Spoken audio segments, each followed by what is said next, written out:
চান তাহলে আমি ডাক দিই যে আমি পারি না, আমি ব্যর্থ, শেষ ফিনিশিংটা আপনারা করেন। কারণ আমি একটা মেয়ে, সেটা ভেবেই আমি কিছু করি না। আমার ভালো ভাড়াটিয়া ওই যে হিন্দু বেডি যাইতে চায় না, এক কথা যাইতে চায় না, আমি কিন্তু জোর জবরদস্তি বাইর করে দিতেছি তারে। আর ভালো ভাড়াটিয়া আপনি যদি অস্বীকার করেন তাহলে আমি প্রুফ সহকারে বের করে দেবো। আপনি যে বিয়া ছাড়া ছিলেন, আপনি যে বিয়া শাদী ছাড়াই আজকে 11 দিন, আপনার জামাই গেছে আজকে 2 দিন, 19 দিন ছিলেন আমার বাসায় আপনার হাজবেন্ড কে নিয়ে। আপনি আমার কথা শুনেন, আমি বলি আপনি ভাই যে কাজটা আমার করছেন, আপনি কিসের ভাই হতে পারেন আমার এটা বলেন। আপনি যেই কাজটা করছেন সেম একই কাজ তার বিয়া করাইলেন, তার মানে আপনি কি দালাল? আমাকে বুঝান। আপনি থাকছেন, আপনি অপরাধ করছেন আমার বাসাটা, এটা পুলিশের বাসা, সম্মান অনুযায়ী আমি মান সম্মানের দিকে তাকাই, কিচ্ছু বলি নাই, কাউকে বিষয়টা জানাই নাই, কোনো গার্জিয়ানকে জানাই নাই। এখন আপনি যে একটা অকারেন্স করছেন, আমি আপনাকে ক্ষমা দৃষ্টিকে দেখছি যে মানুষকেই ক্ষমা করে দেয়, কারণ আপনি তো সিনিয়র পারসন, আপনি তো জুনিয়র না। তা আপনি যে ভুলটা করছেন সেই একই আপনার রেফারেন্সে আরেকজনকে দিছেন, সেও যদি সত্যটা বলে আমি এই বাড়ির কেউ টের পাইব না। সে যদি আমার লাগে মার্কেটিং করে সবাই জানবে, সবাই জানবে। আপনি সত্যিটা বলেন, আমি কিচ্ছু বলবো না আপনাকে। কি ও আমাদের রাজশাহীতে নিয়ে গেছে, ওর বাড়ি কিন্তু রাজশাহী, বুঝছেন? আমি তার সব ডিটেলসলি জানি। ওর বাড়ি রাজশাহী, আমাকে নিয়ে গেছে মানে যেখানে মানে কাজী অফিসে। আমার কাছে সাইন নিছে ঠিকই, কিন্তু আমার কাছে কাগজপত্র কিছু নাই। এই কারণে আমি প্রমাণ আমি দিবার পারবো না। আপনার বিয়েই হয় নাই, কিসের কাগজপত্রের কথা বলেন? জানি না, আমার কাছে একটা কাগজের উপরে। আপনি একটা মেয়ে মানুষ, বিয়ে শাদী ছাড়া কিভাবে একটা পুরুষের সাথে ছিলেন আপনি এতদিন? এখন আমি একজন সত্যি, আমি যদি আমার সন্তানের যদি আমি দিব্যি খেয়ে যদি আপনার কোনো সন্তানের প্রতি মায়া নাই, আপনার আমার এখন মারা উচিত জানেন। আপনার সন্তানের প্রতি আপনার কোনো মায়া নাই। একটা মা হওয়ার পরে মা কিভাবে সন্তান রেখে আর একটা পরপুরুষের সাথে আসে? বাবারা পারে, বাবারা 2-4টা বিয়ে করতে পারে, এটা জাহেজও আছে আমাদের ইসলামিক ভাবে। তা আপনি তো আমার ডিভোর্স হয়ে গেছে প্রথম স্বামীর সাথে। আপনি এনার সাথে যা আসছেন, আপনি বিয়ে শাদী বয়ে আসবেন না? আর বিয়ে শাদী বয়ে থাকবেন না? আপনি আমারে নিয়ে গেছে, ওর বাড়িতে নিয়ে গেছে, ওর ফুফুর বাড়িতে নিয়ে গেছে। আপনি আমার সাথে একটা মিথ্যা বললে না আপনি বাঁচতে পারবেন না। কসম দিলি বললাম না, আপনার আল্লাহ খোদা নেই, আপনি আমার সাথে একটা মিথ্যা বললে আপনি বাঁচতে পারবেন না। ভাইয়া আমি আপনি যদি একটা মিথ্যা বলছেন না, খোদার কসম আপনার আমি এই রুমেতে নোংরা করে বানাম। আমি যে কি করবো আপনার কোনো জানাই নেই, ধারণাও নেই। আমি কিন্তু খুব ভালো মাইন্ডের মানুষ, আবার খুব খারাপ মাইন্ডের মানুষ। যে যেমন আমি ঠিক তার সাথে তেমন। আপনার মান সম্মানের কথা চিন্তা করে আমি আমার রুমের ভিতরে ডাইকা নিছি এবং তারে সহকারে। আমি কিন্তু রাস্তায় বের করি না আপনাকে। একটা কাগজের উপরে সাইন নিছে, কিন্তু আমি জানি না যে কি কাগজে সাইন। এটা আমার দেখার বিষয় না। সাইন আমি ওনার থেকেও রাখবো, ওটা কোনো সাবজেক্ট না। কাজী অফিসে যাইতে হবে, বিয়ে করতে হবে, তারপর একটা পুরুষের সাথে থাকতে হবে। আপনি তো কোনোটাই করেন নাই, করছেন? তাহলে আপনি এই কাজটা যেন করছেন কেন? আমার কথা শুনুন, ওই যে আমি ওইটা ভাবছি যে ও তো আমার কাছে কাগজের মধ্যে সাইন নিছে, মানে ও বলছে যে আমার এখানে পরিচিত এক লোক আছে। তো আমি ভাবছি যে এখানে মনে হয় আপনার অন্য জায়গায় বিয়ে হয়েছে, আপনার সন্তান আছে, কয়টা আছে? ছেলে না মেয়ে? একটা ছেলে আছে। কত বছর বয়স? 5 বছর। একটা ছেলে আছে। আপনি তো আর বাচ্চা না, আপনি তো বাচ্চা না, কচি খুকিও না। আপনি একটা সংসার করে সংসারটাকে 5 বছরই আপনি সংসার করেন না। সংসার তো 6-7 বছর করছেন, নিম্নে তো 7 বছর করার পর একটা সন্তান 5 বছর আপনার আছে। 7 বছর সংসার করে আপনি যে বাজামা চুলটে খাইতে পারেন না এরকমটা কিন্তু না। আপনি যথেষ্ট মেধাবী এবং জ্ঞানী। আপনি যে কাজটা করছেন খুব খারাপ করছেন। এখন এই কাজের থেকে আমার রুমটার ভিতরে যে কাজগুলো করছেন, এখন আপনার কি শাস্তি দেওয়া উচিত?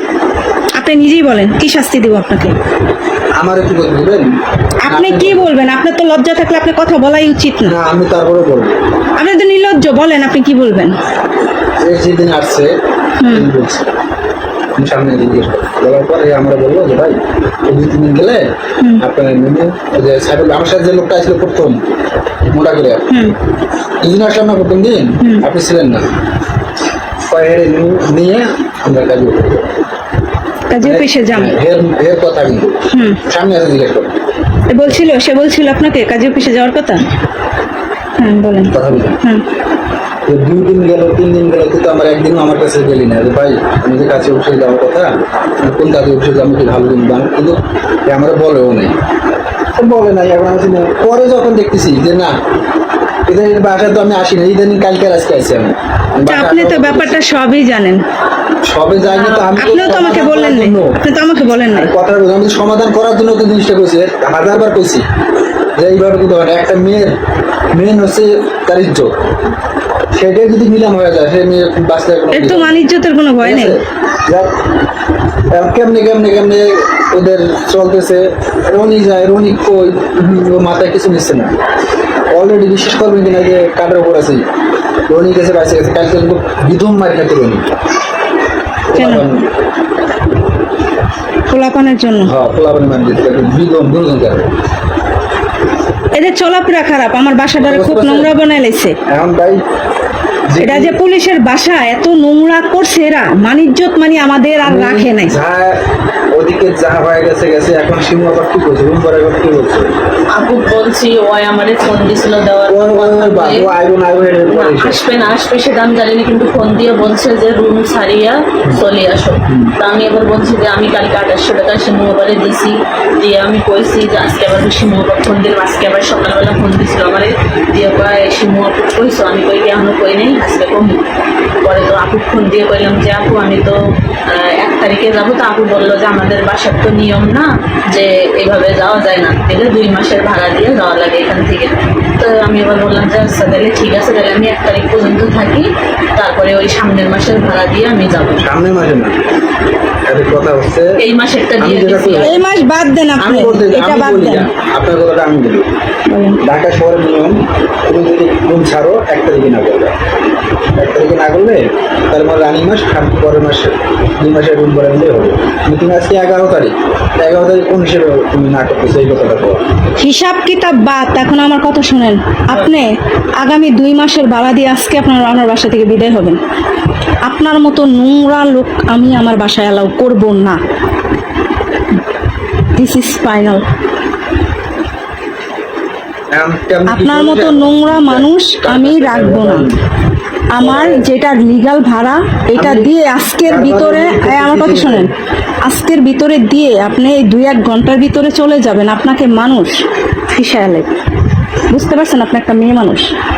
আজকের ভিতরে আমার রুম ভাড়া দিয়ে আপনার যা টুকিটাকি আছে, বাইরেরও কোনো ভাড়াটিয়ার সাথে বলার প্রয়োজন নাই। আপনি এখন বের হয়ে আমার কথা শোনেন, আপনার কোনো কথা আমি শুনবো না। মাসেরটা দিয়ে দিলাম। এই মাস আর সেই মাস নাই। না, 2 না, মাসেরটা না। আমার বাসা আমার না, ঢাকা শহরের যেটা নিয়ম সেই নিয়ম অনুযায়ী আপনি যে কাজ করছেন, আপনার যদি 1 লাখ টাকা জরিমানা করার আগা থেকে পায়ের আগা থেকে মাথা পর্যন্ত বাইরে না, আপনারও এই আকাম কুকামের শোধ হবে না, আপনি যা করছেন। কিন্তু আমি মানবতার দিকে তাকায় আপনার গায়ে হাত তুলি নেই, মানুষকেও জানাই নেই, জাস্ট আপনাকে রুমে রাখছি। এখন আপনি আমার আগামী 2 মাসের রুম ভাড়া দিয়ে, এটা তো দিয়েছেন থাকছেন দেখা, আগামী 2 মাসের রুম ভাড়া দিয়ে বেশি না সামথিং, এখন চুপচাপ চলে যাবেন এই বাসার থেকে, আর কোনো কথা নেই। আর যদি তা না দেন, আপনাতে কিভাবে নিতে হয় আর কি করতে হয় তার পরবর্তী ব্যবস্থা আপনি নিজের চোখে দেখবেন। ক্লিয়ার? বুঝতে পারছেন? ঠিক আছে। এখন আপনার কিছু বলার থাকলে বলেন আমাকে। আমি আমার কর্ম, আমার কাজ, আমার ওই বাসায় এটা সেটা রাইখা আমি আপনারে পাহারা দিব না, ঠিক আছে? আপনি একটা ব্যক্তিগতভাবে একটা মেয়ে মানুষ, আপনি একটু চিন্তা করেন যে আপনি একটা সন্তানের মা, তার কাছে আপনি কি জবাব দিবেন? জীবনে আমি অনেক বড় ভুল করছি ভাই। এখনো যদি আমার মাইরে যদি এখানে যদি লাশও বানায় ফেলান, তাও আমার কোনো আপনার করার স্বামী কিছু যদি নেই। না যাইতো এগুলো কেউ বুঝতেই পারতো না, এরকমটা ডিটেলস। আপনার স্বামী গেছে। আর দ্বিতীয়ত আমি আপনার ব্যাপারটা, আপনি আইছেন কয়দিন আজকে আমাদের বাসায়? 20-21 দিনের মতো। এই মধ্যে আমি আপনার ডিটেলসলি ঘাটতে যাইনি। কেন গাড়ি নিয়ে জানেন? এই জন্য গাড়ি নিয়ে আমার ভাড়াটি এড়ে নিয়ে আমার মাথা ব্যথার দরকার নাই। কিন্তু আমি এখন কেন ঘাটছি এটা জানেন? আপনার আমার সন্দেহ হয়েছে, এই জন্য দেখলেন আমি 1 মাসের অ্যাডভান্স নিয়েছি, সন্দেহ করছি। আর বাকিটা কালকে রাতে বের করছি ডিটেলসলি। আপনি এর সাথে বিয়া শাদী ছাড়াই থাকছেন, বিয়া শাদী হয়ই নেই, অথচ এটা একটা পুলিশের বাড়ি, একটা আইন রক্ষকের বাড়ি, যেখানে অন্যায়ের প্রতিবাদ করা হয়। সেখানে আপনি নিজে অন্যায় করতেছেন, এবং কত বড় চ্যালেঞ্জ করার মতো অন্যায়, যে পুলিশের বাসায় থাইকেই অন্যায়টা আপনি করছেন। আপনারে এখন হিসাবে 2 হাত পা ছড়াই দিয়ে আবার বাইরানো উচিত, কিন্তু সেটা আমি করিনি, কারণ আমি একটা মেয়ে মানুষ। যেটুকু বলছে এটুকু মেনে গেলে আলহামদুলিল্লাহ, না মানলে পরবর্তী ব্যবস্থা। বুঝতে পারছেন? এখন আপনি আমার এই 1 থেকে 1.5 ঘন্টার মধ্যে বিদায় হবেন। কিভাবে হবেন এটা আমার জানার দরকার নেই। আবার আমি পারতেছি না দিতে, এগুলো অজুহাত আমি মানবো না, ঠিক আছে? এই অজুহাতগুলো আমি মানবো না। আমি যাইতে পারতেছি না বা আমার এই সমস্যা ওই সমস্যা, এগুলো কিচ্ছু না। ইনি আনছে না আপনাকে? ইনি আনছে কিনা এটা বলেন। আপনারা আপনার স্বামী সহকারে আপনারা রুম লইছেন কার মাধ্যমে? ওর সাথে কে কি যোগাযোগ করে আমার এখানে নিয়ে আসছে, কিন্তু ওই হাত কথা আমি জানি না। আইসা দেখি ভাই, আয়শা দেখেন ভাই, এই ভাইরা আয়শা দেখছেন তো? এই ভাই আসার পর আপনার বিয়ার কথা বলে নাই যে একটা মেয়ে মানুষ তুমি বিয়া শাদী হয়ে থাকো, কয় নাই? জিজ্ঞাসা আমারে।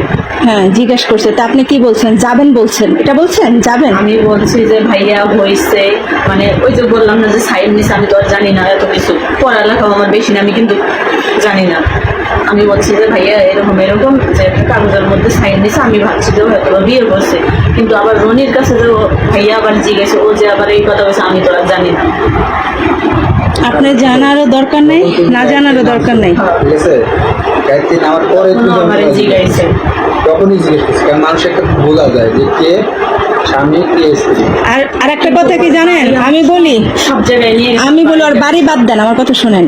আমার শুরুটাই ওনারে বাইরানো উচিত ছিল, জানেন? আমার শুরুটা ওনারে দিয়ে শুরু করা উচিত ছিল। যে কাজটা উনি করছে, বিয়ে শাদী ছাড়া উনি আর একটা নারী লয়ে থাকছে, আমার হিসাবে ওনারই বাইরানো উচিত ছিল। আমি সেটা ক্ষমার চোখে দেখাতে উনি আর একটা অপরাধ করতে সাহস পেয়েছে আমার বাড়ির ভিতরে। পুনরায় আর একটা অপরাধ উনি করছে আমার বাসায়। আমি বারবার জিজ্ঞেসি যে ভাই এরা কি ভালো না খারাপ? না, এদের যে আপনাদের যেই সার্টিফিকেট আর যে গ্রান্টটি উনি দিয়েছে আমাকে, তাতে আমি কে ফেরেস্তা হলো রাজি হয়ে যেত। আর আমি তো একটা বাচ্চা মেয়ে, আমি তার আগে রাজি হয়ে যান। না এরা এই হিসেব করে আমি তোমাকে সবকিছু ছাড়িয়ে দিয়ে শুধু আমার ব্যাগ বাতি নিয়ে চলে গেলাম, আর তোরা আজকে এই দোষা আজকে আমার সিংহভাবে কথা বলতে পারতো। এই আপনার অপরাধ যদি আমি ক্ষমা না করতাম, তাহলে আপনি আর একটা অপরাধ করতে আগাইতে পারতেন না। আজকে একই অপরাধ করছেন। প্রথম দিনে জিজ্ঞেস করে 2-3 দিনের মধ্যে আমরা এটা করবো। 2-3 দিনে দৌড়টা 20-21 হাজার 2 মাসের কত ভাড়া? যেটা হয় 2800 করে ওইটাই দিবা। 2800 করে কত হয়? 5600। 5600।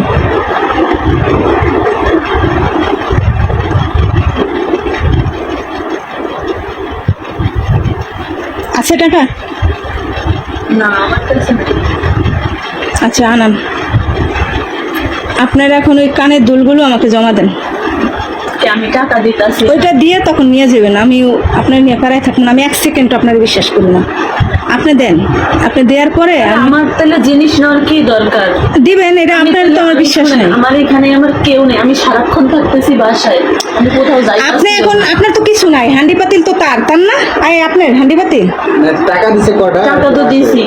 আর ওই 2টা হান্ডি পাতিল শোনেন, ওইগুলো আমার প্রয়োজন নেই, ওইগুলোর আমার দরকার নেই। আপনি এই যে আপনার এই জিনিসগুলো আমার কাছে রাইখে আপনি 1 ঘন্টা পরে বা 2 ঘন্টা পরে এসে আপনি নিয়ে যাবেন, আমি আপনাকে দিয়ে দেবো, আপনি আমার টাকা দিয়ে দেবেন, বের হয়ে যাবেন, আর কোনো কথা নেই।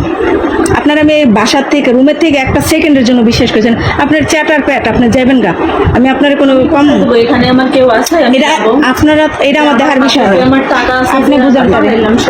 কথা বাড়ানোর দরকার নেই, কথা এখন শুনুন। কেমনে সমাধান করা যাবে, কেমনে তার দিয়ে এখান থেকে চলে যাওয়া যাবে সেই ব্যবস্থা করো, বলে কথা বাড়ানোর দরকার নেই। আমার কথা বুঝতে পারছো? ও না খায় আছে, কারণ খাওয়ান নিয়ে কিন্তু দৌড় পড়ছে, আগে যে জিনিসটা আগে সমাধান করতে হবে। পট করে থাকুন একটা কুকুর আছে না, কুকুরের মতো উৎপাইটা রয়েছে আশেপাশের মানুষগুলো। শুধু আপনার বাসা আপনি সমাধান করবেন না আমরা করবো। আমি তো আপনার সাথে এটাই কইলাম, আমি না আসলে এখন ফিস আয়ালাইতো, ফিস আয়ালাইতো। আর যদি এটা দেখতে চান তাহলে আমি ডাক দিই যে আমি পারি না, আমি ব্যর্থ, শেষ ফিনিশিংটা আপনারা করেন। আর আমি একটা মেয়ে, সেটা ভেবেই আমি কিছু করি না। আমার ভালো ভাড়াটিয়া ওই যে হিন্দু বেডি যাইতে চায় না, এক কথা যাইতে চায় না, আমি কিন্তু জোর জবরদস্তি বাইর করে দিতেছি তারে। আর ভালো ভাড়াটি আমি বাইর করে দিতেছি, কারণ আমি ওই 2টো কথার জন্য, কারণ আমার কথা হচ্ছে দুষ্ট গরুর থেকে শূন্য গোয়াল ভালো। 5,000 টাকা আনার স্কোপ আছে। ফোন দেওয়া লাগবে, দেখা লাগবে। কোথায় ফোন দিবি? ভাইয়ের কাছে, বাড়ির ফুফাতো ভাই।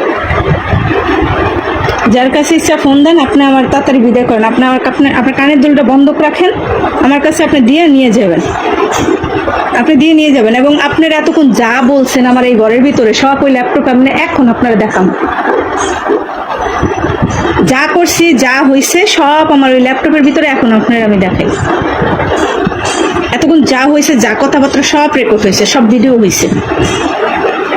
কারণ এখন প্রমাণ, আইন হয়েছে অন্ধ, প্রমাণটা হয়েছে ইম্পর্টেন্ট কি ভাই, এই যে আমাদের সব কথাবার্তা এবং সব কিছু রেকর্ড হয়েছে। মানে আপনার কানে দুলটা আমাকে দিবেন, এটাও ভিডিও একটু এখন দেখাই আপনারা বের করব, সব ইন টোটালি ভিডিও হয়েছে। চালু করেন, নাটক কম করেন, ঠিক আছে? নাটক করার সময় নেই এখন, কোনো নাটক পছন্দ হয় না। ছি ছি ছি, একটা মেয়ে মানুষ, মেয়ে নামের কলঙ্ক। 2 মাস আমি থাকলাম এই বাসায়, ও তো আসিয়া তো একটা অন্যায় হয়ে গেছে 2 মাস থাকলাম, সিংহ বাবু আসি কইতে পারে নাই যে ভাই আপনি আর দ্বিতীয়বার ইয়ে বললেন। একটা কোন জানোয়ারের পাড়া দিয়ে আসছে আমার এই পাপ কখনো বাপকে ছাড়ে না, এটা মনে রাখবেন। তোর বাড়ি হলো আজিতমারি, আর তো ওই ছাড়ার বাড়ি হলো ইয়ে ভাইয়া